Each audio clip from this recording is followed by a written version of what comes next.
Hey, welcome back to the show. A hearing just took place in Washington, D.C. regarding the increased health risks of taking abortion pills. You're not going to want to miss what one of the witnesses said. Also, President Trump continues to press on the fact that he wants to take over Greenland. That and much more coming up right now.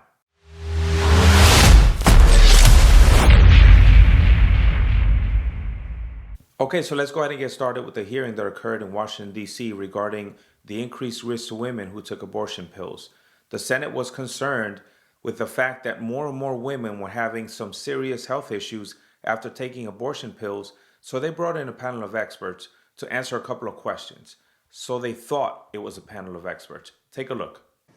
Ms. Verma, can men get pregnant? Dr. Verma, Yes. I just want to make sure we're Dr. all Verma, addressing can each men other get with pregnant? respect. As a doctor, give me your opinion. As a doctor, can men get pregnant? I mean, I'll move on to the next witness. Doctor, can men get pregnant? No.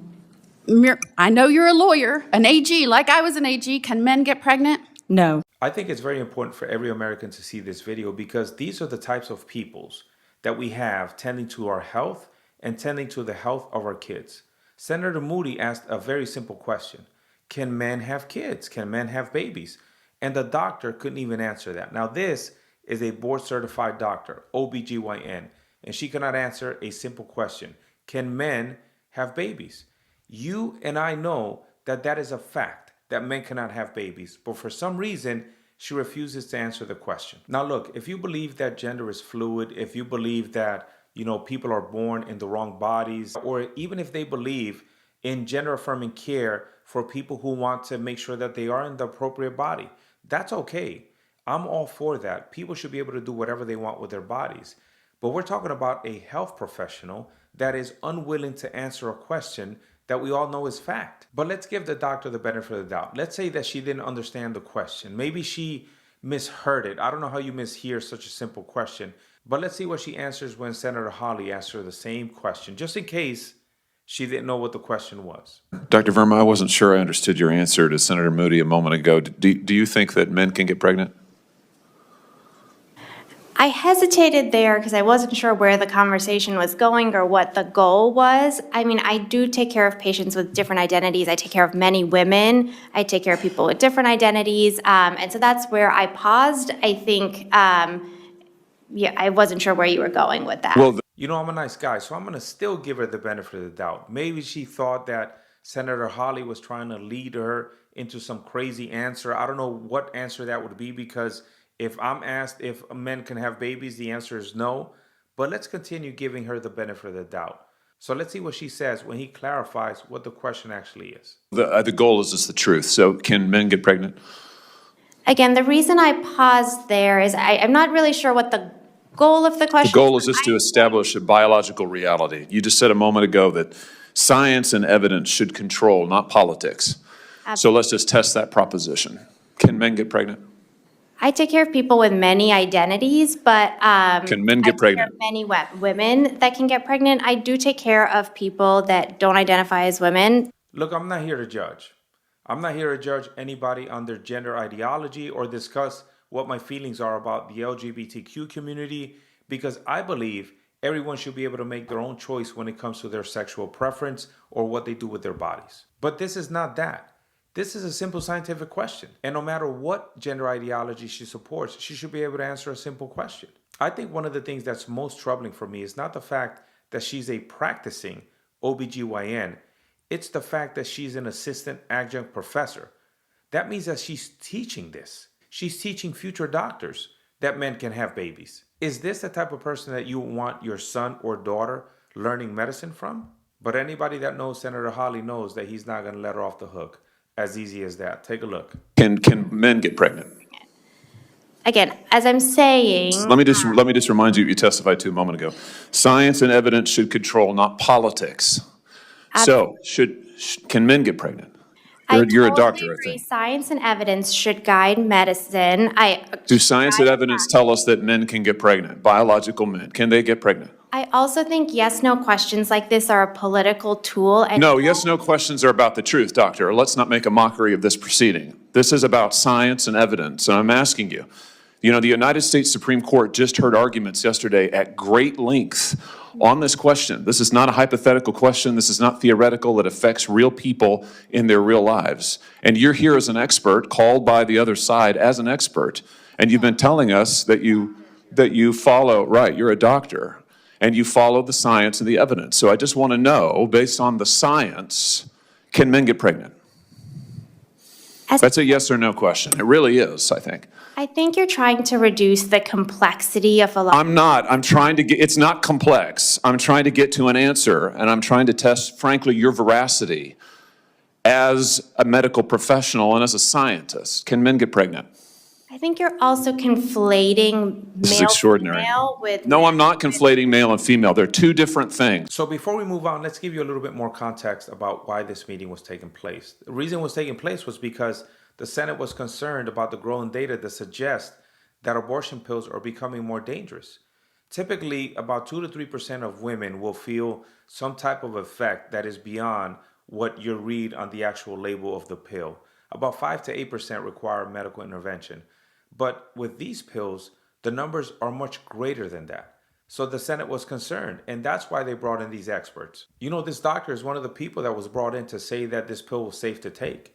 Would you feel safe taking a pill from somebody who can't even state that men cannot have kids? You know, I think it's very important for people to understand a lot of these pills are taken at home without the supervision of a doctor. So when the Senate brings people in, a panel of experts, to talk about the safety of taking these pills, these are some of the things that they're concerned about. Hence the reason why they need professionals answering these questions, not clowns like this woman right here. Look, before we move on to the next story, I'll tell you my thought on this whole process, this whole hearing and everything else. I think this whole thing is ridiculous because the hearing is about women's safety and abortions. This is not about gender equality. It's not being about gender fluid, about, you know, gender being a social construct. It's not about any of that. It's about answering the simple questions about women's safety and women being able to take these pills. And unfortunately, this doctor destroyed her credibility by refusing to answer a simple question. You know, if I was in the Senate, I'd be asking some of those same questions because I want to make sure that this is not political. I want to make sure that this is strictly scientific, that everything that they say is based on science because science is fact. And unfortunately, that didn't happen in this hearing. That doctor lost all credibility for anything that she answered beyond that. So I'm sure, as everybody's been hearing on the news, the United States is pursuing, looking to occupy more because we already have people there, or make the 51st state. We are looking to go into Greenland and make it our own. So let's give you a little bit of an update on what's going on with that right now. Take a look. Denmark has warned of a fundamental disagreement following a meeting with the White House between US, Danish and Greenlandic officials. Foreign Minister Lars Løkke Rasmussen said the talks with Vice President J.D. Vance and Secretary of State Marco Rubio showed potentially intractable differences over the political future of Greenland. After the meeting, Donald Trump reiterated his desire to acquire the Arctic island. Meanwhile, Denmark says it's beefing up military drills and deployment in defense of Greenland in conjunction with NATO allies. France, Sweden, Germany and Norway are among the countries deploying forces. So I think the fact that NATO decided to occupy Greenland, all these NATO forces going over there to all of a sudden increase the number of people that they have on Greenland is ridiculous. NATO without the United States is absolutely useless, because the question everybody should be asking themselves is, okay, well, NATO is posturing against the United States, but why didn't they do that against Russia when Russia was amassing its forces on the border with Ukraine? Why didn't they do anything when Russia decided to invade Ukraine? Because remember, that's their backyard. That has nothing to do with us. Of course, there's geopolitical implications for us here in the United States, but why didn't the EU do something then? Why didn't NATO do something then? And now they want to posture against us, the United States, the primary funder for NATO? How's that? But I think it's very important for everybody to understand that we don't want to take Greenland just to own it. That's not the sole purpose of us going in there and posturing against NATO to take Greenland and Denmark. It's because we need it for our national security.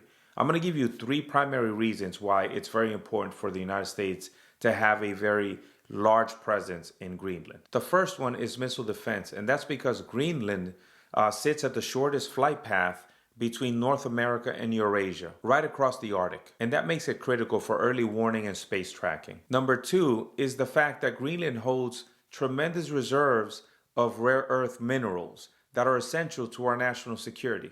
Now, if you remember, we used to get most of our rare earth from China, and China cut us down big time. So we need other places to get rare earths. Now, the Ukraine is one of the places that has a lot, but unfortunately they're at war. So one of the best places that we can get it from is Greenland. Now, a lot of you may be asking yourselves, well, why do we need that? Well, rare earth, these minerals are used for our EVs, they're used for batteries, they're used for missiles, and they're also used for advanced research.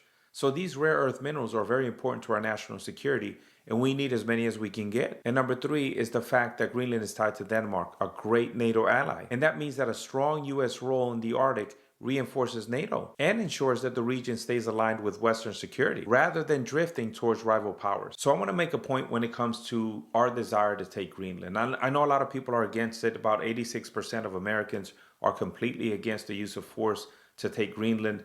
About 70% of Americans also said the same thing about Venezuela. Now, there's a correlation between the two. Why did we go into Venezuela? It was an economic gamble for us, and I think it was a tremendous economic gamble by President Trump. Here in this country, we lead the world when it comes to AI. What does AI need? AI needs energy. It needs power. Well, how do you generate power? You need fossil fuels. Specifically, you need heavy crude. You need rare earth minerals. These are the things that we need in order to continue to dominate in AI. I don't think a lot of Americans really understand how much power it takes for AI to continue to function. I think most Americans believe that AI lives in the cloud somewhere. That's not how it works. These are supercomputers working to make AI work. If we want to continue to dominate technology, we are going to need heavy crude. And who has heavy crude? Venezuela and Canada. Venezuela having 300 billion barrels of it. And having access to that large amount is exactly what we need to continue our dominance. I think the issue with Americans is that they're not interested in international relations. They don't care about international relations. They don't care about what happens beyond what they're seeing at the grocery bill or at the gas pump. But what they need to understand is that what they're seeing at the gas pump or the grocery store is directly tied to what we do internationally. So if we can reduce our energy prices by getting this heavy crude from Venezuela and getting rare earth minerals from Greenland, then that means that they're going to see prices come down here in the United States. So I think more Americans need to be concerned and informed about what's going on all around the world. Look, I think the whole thing about NATO sending troops over there from different countries and posturing against the United States is comical. I think it's funny because, once again, NATO without us is absolutely nothing. And if they would have been something, they would have prevented that war from happening in Ukraine against Russia. But let me show you what President Trump had to say regarding that same thing about NATO posturing against us. The Danish foreign minister said that there's still fundamental differences after the meeting with Rubio and with the vice president. Are you willing to leave the NATO alliance in order to get what you want with Greenland? What are the options right now? Well, I wouldn't be telling you what I'm willing to do, certainly. I'm not going to give up options, but it's very important. Greenland's very important for the national security, including of Denmark. And the problem is, there's not a thing that Denmark can do about it if Russia or China wants to occupy Greenland. But there's everything we can do. You found that out last week with Venezuela. There's everything we can do about things such as that. Not going to happen. We're not, I can't rely on Denmark being able to fend themselves off. They were talking about they put an extra dog, and they were serious about this. They put an extra dog sled there last month. They added a second dog sled. That's not going to do the trick. Look, the bottom line is this. If President Trump continues to insist about taking Greenland, somebody's got to give.